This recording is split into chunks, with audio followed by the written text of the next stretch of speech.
Welcome back into Live Now from Fox. My name is Carel, Lajara, and we brought to you some breaking news from over the weekend. Take a look at this. It's a social media post courtesy of our team at Fox 26 in Houston. Now, they say this: the death of notorious Mexican cartel leader El Mencho has thrown parts of Mexico into chaos with far-reaching impacts to travel and American tourists in seaside towns. We are following this very closely, and to get more information as to how this is impacting not just American tourists in Mexico, but also those trying to get back here to airports across the U.S. We're going to turn it over to our team at Fox 2 in Detroit. Robin Murdoch is standing by at the airport. Robin, what do we know so far about the impact that this death has been having?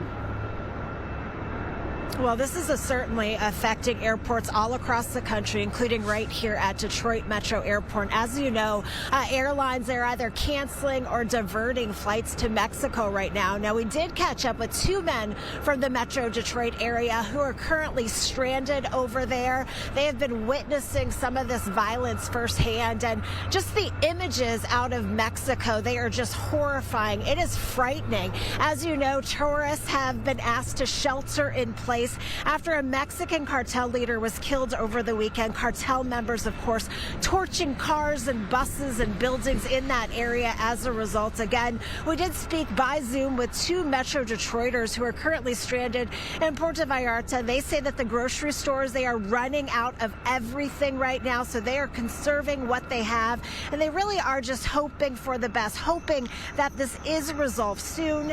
Take a listen. As I'm sitting here talking to you now, we're watching about 3 or 4 plumes of smoke that have recently gone up.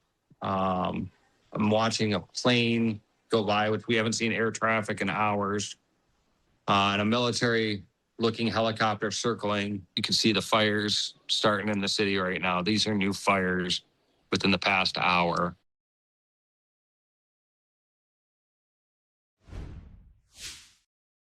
Two men see this situation just really unfold before their eyes. They are sheltering in place. They tell us that they are trying to stay calm, but as you can imagine, that is just very difficult when you don't know exactly when you are going to be able to leave. Now, we did check FlightAware.com. It is that flight tracking system right now here at Detroit Metro Airport. We have 119 canceled flights. Of course, not all of that due to the situation in Mexico. Most of them due to the blizzard on the East Coast. We are live here at Detroit Metro Airport. I'll send it right back to you. All right, Robin, thanks so much for joining us and giving us that update. We'll check in with you later on. Let's stay on with this story, though. I want to give you some more background context in case you haven't been following it closely. I want to put up here on your screen. This is some video and pictures of El Mencho. And I'm going to let you know exactly what happened throughout this last weekend. So the death of the notorious Mexican cartel leader, again, is causing some chaos in parts of Mexico, but having those impacts to travel. El Mencho, who was the leader of the Jalisco New Generation Cartel, one of the most powerful cartels in Mexico, did have a presence in all 50 U.S. states.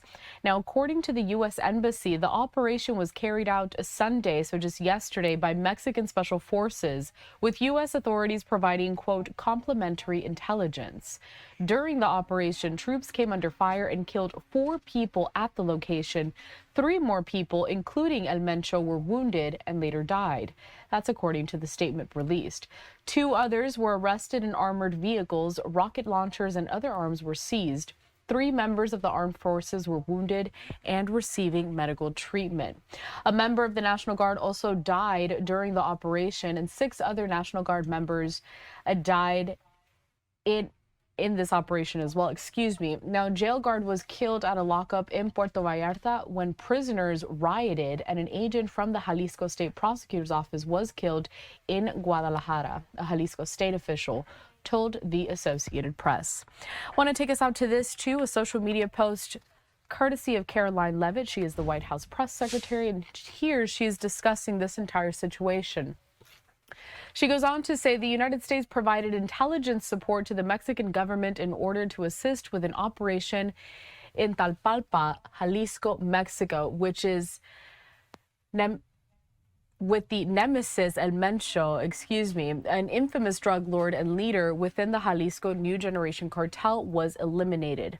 El Mencho was a top target for the Mexican and United States government as one of the top traffickers of fentanyl into our homeland. Last year, President Trump rightfully designated the Jalisco New Generation Cartel as a foreign terrorist organization because that's exactly what it is. In this operation, 3 additional cartel members were killed, 3 were wounded, and 2 were arrested. President Trump has been very clear. The United States will ensure narco-terrorists sending deadly drugs to our homeland are forced to face the wrath of justice they have deserved.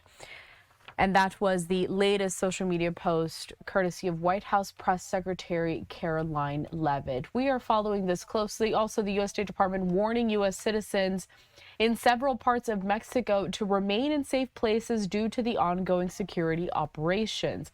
It's unclear when some of these canceled flights are going to be heading out of Mexico. We'll keep you updated to see how those change throughout the rest of this Monday and also the remainder of this week.